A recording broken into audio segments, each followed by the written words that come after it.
Abimbola Ajibola, Otun Balogun tilẹ̀ Ìbàdàn. Ẹ kú dédé àsìkò yìí sà. Ẹ kú rọ̀lẹ́, ẹ kú òǹgbẹ. Ẹ̀mí ò rẹ̀yìn oṣù sà. Àmín, àmín. Àsìkò àmójúbà ọdún ìtúnu àwẹ̀. Àmín. Yóò bá wa láyé. Àmín, àmín. Bàbá, kí ló ń ṣẹlẹ̀ gan lórí ọ̀rọ̀ oyè Ìbàdàn àti àpèrè Olúbàdàn ilẹ̀ Ìbàdàn? Ibo ni nǹkan dé dúró? Ẹ ṣàlàyé fún wa. Ó ní olóòtú, ó dúpẹ́ lọ́wọ́ yín. A mọ̀ pé oyè Ìbàdàn ò rújú. Oyè Ìbàdàn ò rújú. Ṣùgbọ́n àwọn nǹkan kọ̀ọ̀kan ṣẹlẹ̀. Ó yẹ ká kọ́kọ́ mọ bó ṣe bẹ̀rẹ̀. Nígbà kábíyèsí àná gbẹ́sẹ̀, kọ́lọ́n bá wa tẹ́ wọn sáfẹ́rẹ́ rẹ̀, Ọba Lẹ́kan Balógun, His Imperial Majesty, mo wà nílùú òyìnbó. Olóyè àgbà Rashidi Ladoja ó pè mí pé bó ṣe rí o kò tí ì bọ́sẹ̀ kan o, ìgbà wo ni màá dé ká lè ṣe pàdé à. Mo ní á tó weekend. Ó dẹ̀ ń ṣe kó fi pàdé sí Monday. Mo ní gbọ́ pé weekend máa dé, ẹ jẹ́ kí n dé. Ó ní Tuesday nǹkan ó fine. In the meantime, mi ìbéèrè the agenda for the meeting. You just seek audience pé ká ṣe meeting. So gbèmí dẹ̀ di láàárọ̀ Monday, àwọn lọ́balọ́ba náà pè mí pé ìpàdé wà níjọ́ yẹn. Olóyè Rashidi Ladoja tó wá pè mí padà pé Ọba Ajibola, mo gbọ́ pé àwọn èèyàn ń pe meeting. Báwo kí ni ó ṣẹlẹ̀ sí meeting tí ó ń pè? Mo ní méjèèjì lèmi ó attend.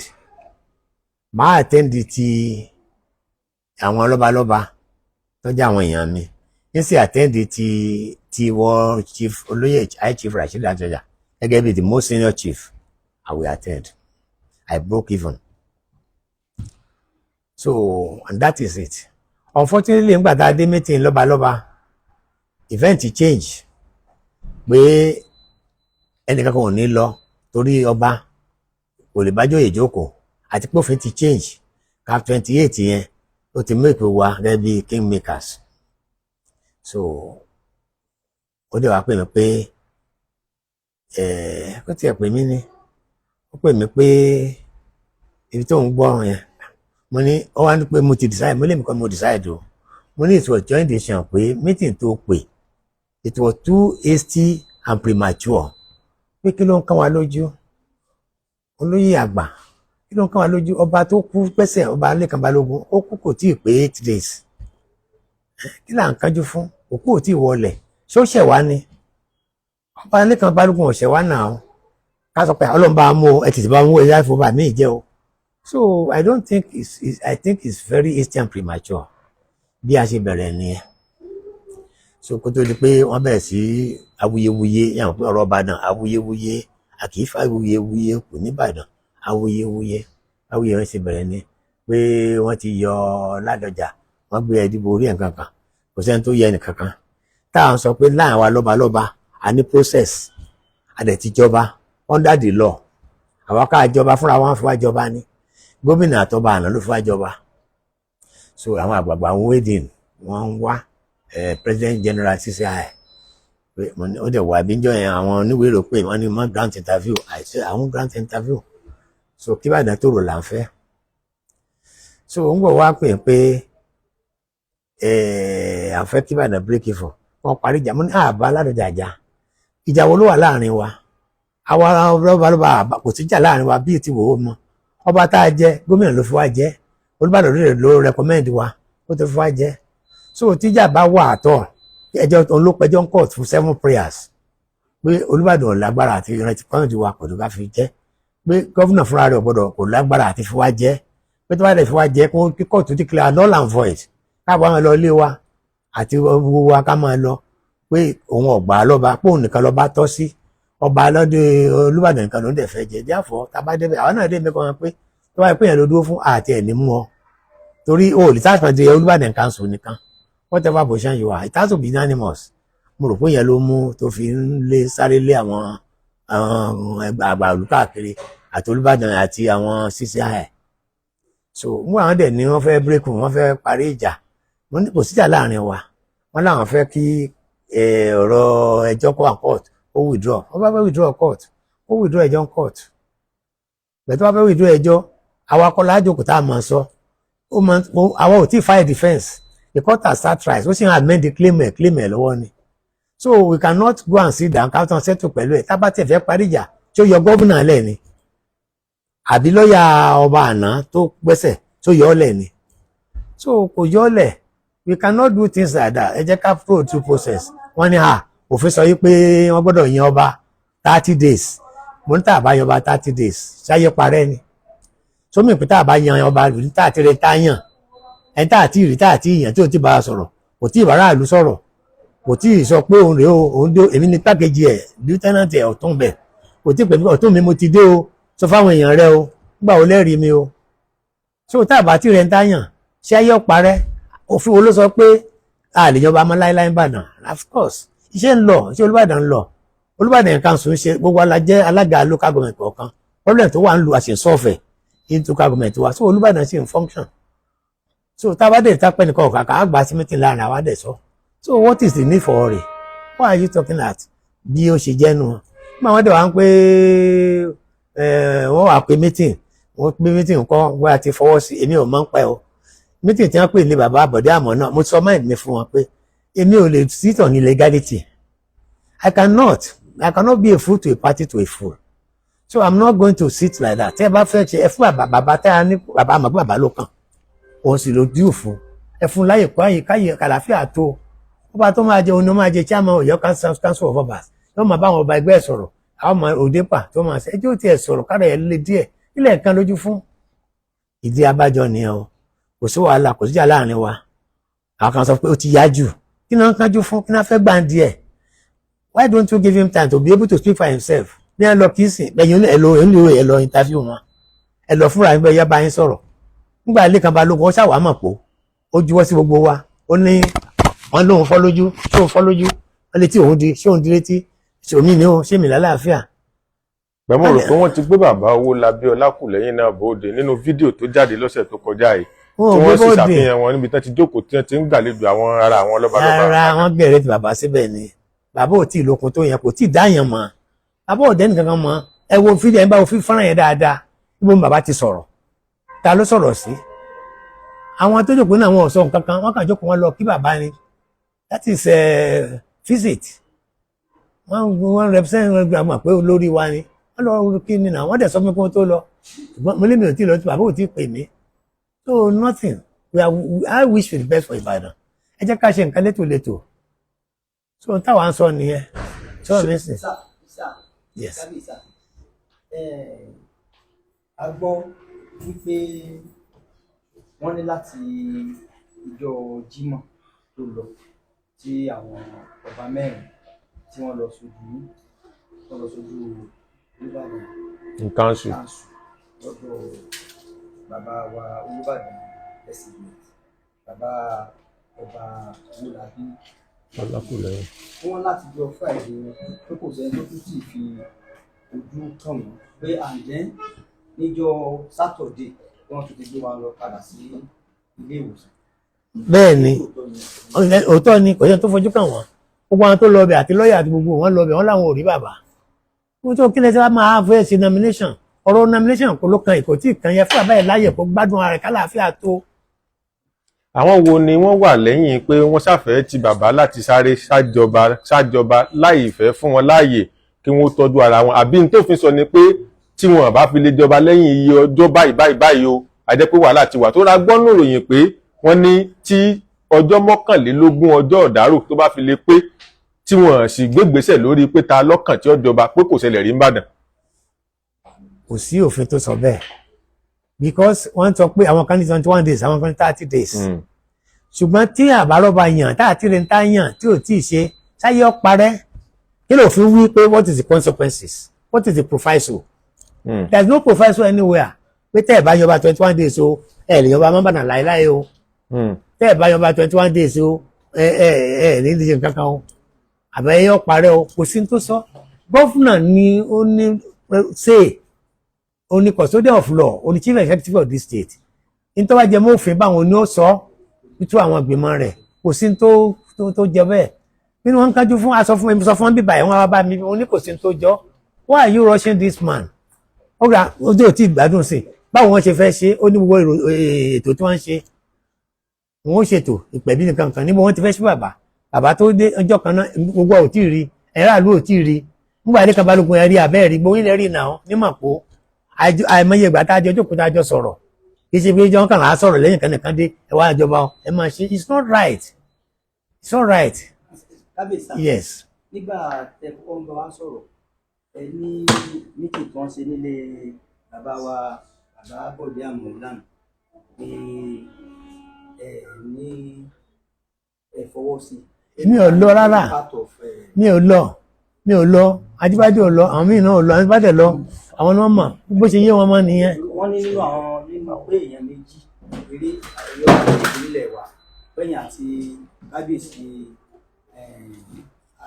Ọba Hamidu Ajibade Bade. Bẹ́ẹ̀ méjì nìkan lẹ̀ wá. Because we believe wọ́n fún àbáláyé kó gbádùn ẹni tá àkéwì fún lójúlójú ló ń wo ni. So meeting tó ń ṣe lánàá yẹn. Àwọn ò lọ we are not part of that meeting and I'm not going to be any meeting.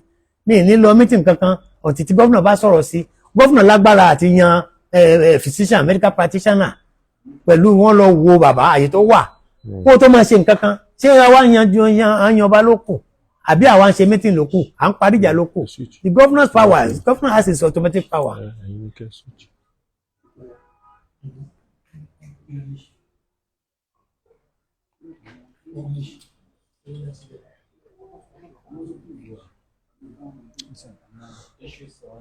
Okay. Yes. We greet you, sir. My name is Olaide. I report for TVC News.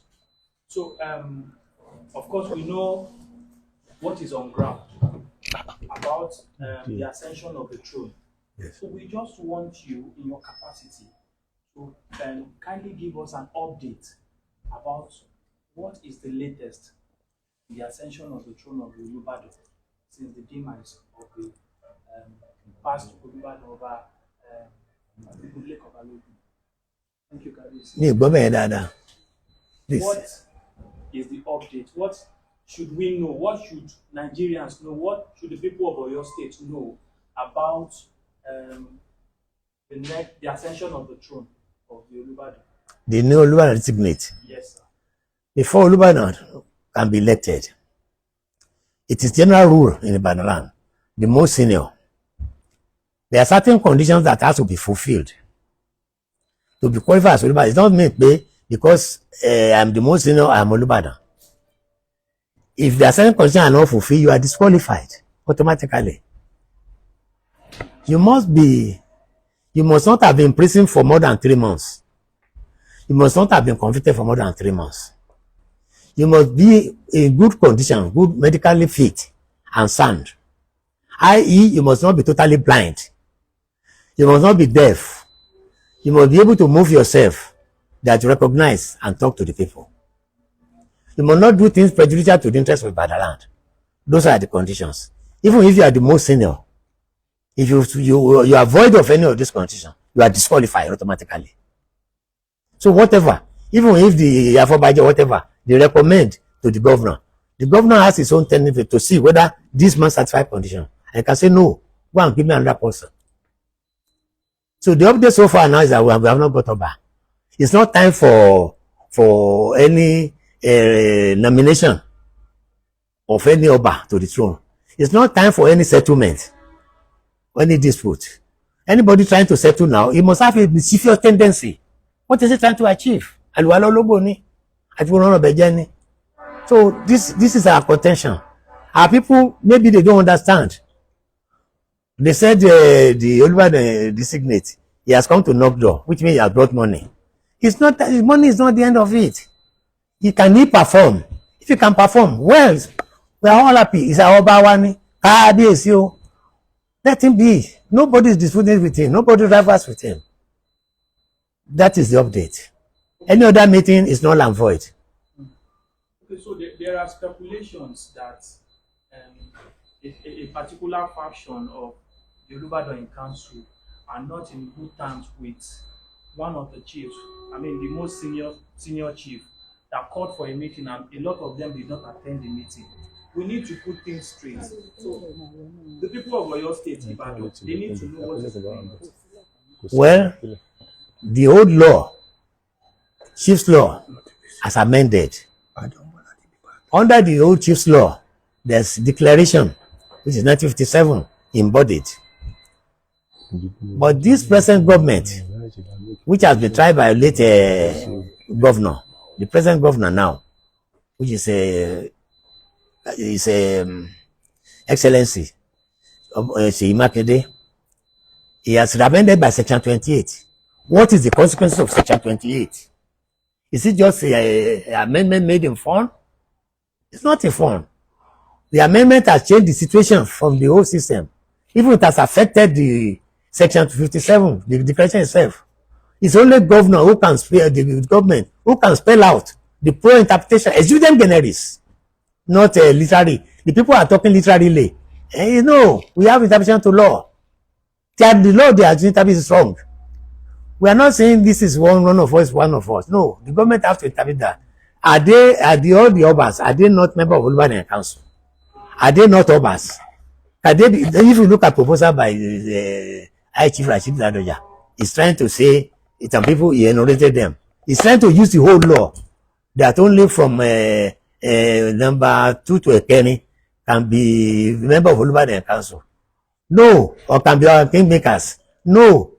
The law has amended, has changed the situation. All the Obas are members of Olubadan Council.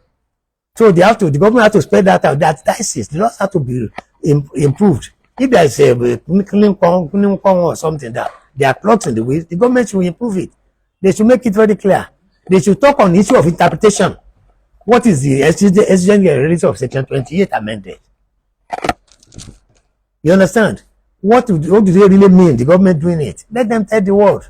It's the chief of custodian, the chief executive of the state. So there's no dispute at all. All that Ladoja is doing, lobbying them here and there, they don't say Ibadan. No. They are talking about this. We are not doubting that the most senior can be there, but he has to satisfy the concessions. He has to be fair for his own interest. Let's give him time, maybe 1 month or whatever. Let his word come back. We're going to be enthroned. But start talking about enthronement now is useless. It's aberration.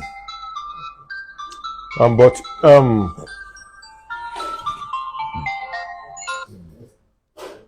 Go on, sir. You want? sorry, sir. Yes. Why is it that those who went to visit the Olubadan designate on a courtesy visit, we didn't see where he speaks in the video? So we just saw a video where he was sitting on the chair and he was not saying anything. They are just trying to make him up. They are forcing the man. They know the man is not well. Why are they forcing him? I wish he can talk by himself. This is what I want with my people. So is it also allowed, based on the Oyo State Chieftaincy law, that probably someone who cannot speak can be enthroned? I put it in quote. Probably someone who cannot speak. Is it possible to be enthroned? No. He mentions the criteria. He must be able to recognize people, his people. The Oba must recognize his people. Okay. He must be able to speak to his people. He must tell them what he wants. So people cannot speak for him. So those who are saying that he has knocked the door, didn't they know the criteria that anybody who will knock the door must be able to speak? He doesn't knock the door anywhere. They just carry money around the corner. Normally, if we sit as kingmakers, they always entertain us. Okay. So maybe they give entertainment round. Me, I don't take any penny. Okay. Some people don't take, and everyone should take. As far as I'm concerned, I don't believe in it. I believe a man should be given time to be well. So the bone of contention now, I mean, what I can deduce from your statement now is that there is no dispute in the fact that Oba Olakulehin is the Olubadan designate. It's not disputed at all. But you are saying that an Olubadan must be fitted. Sound and fit. He should be able to recognize his people. He should and be able to speak. People. He should be able to walk. Yes. And like that. To give us good image. So, and if we are going to Olubadan. And if he's having some health challenges, we should give him time to recover. Exactly. That's what we are saying. So we want you to expatiate on that. He needs to recover. He needs to recover. You know, they brought him in since that day. Only 4 of my people went to see him out of about 10. You know? And after seeing him, nobody has seen him again. Those who went didn't see him. it means he has not been well enough. How do you want him to go through the hall and eat noodles? To go to Mapo, climb, do you think he's going to be enthroned in the room? It's going to be Mapo. You know how they make platform there. You have to be among the crowd. Suppose anything happens to him, they will say, why are you people doing like that? They will take us for food now. Give him time to recover. So laugh, he collapse. Some people are not thinking of interest in Ibadan. They are thinking of their own interest, that I won't be Olubadan tomorrow. If this man, if I spend 1 day, let him go. If I spend 2 days, let him go. I just want to be Olubadan. That is not right. That's selfishness. So now, sir, you are saying, now you are saying that H-wise is not fit for now. He's not fit for now. He's not well. He's not well. He don't recognize anybody. And until he gets well. When he gets well, let him come. If he enthroned, we shall have meeting properly. It's going to be one of us, we sit together and we shall discuss together. If you need anything, we take it from him. If you don't need anything, let him enthroned. That's what we are saying. Thank you. Yes. Thank you very much. Yes.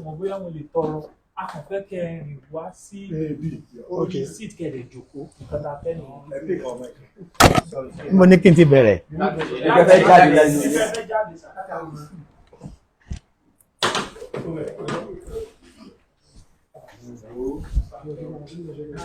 Ṣé máa bọ̀? Kí n máa rìn kí n máa yan.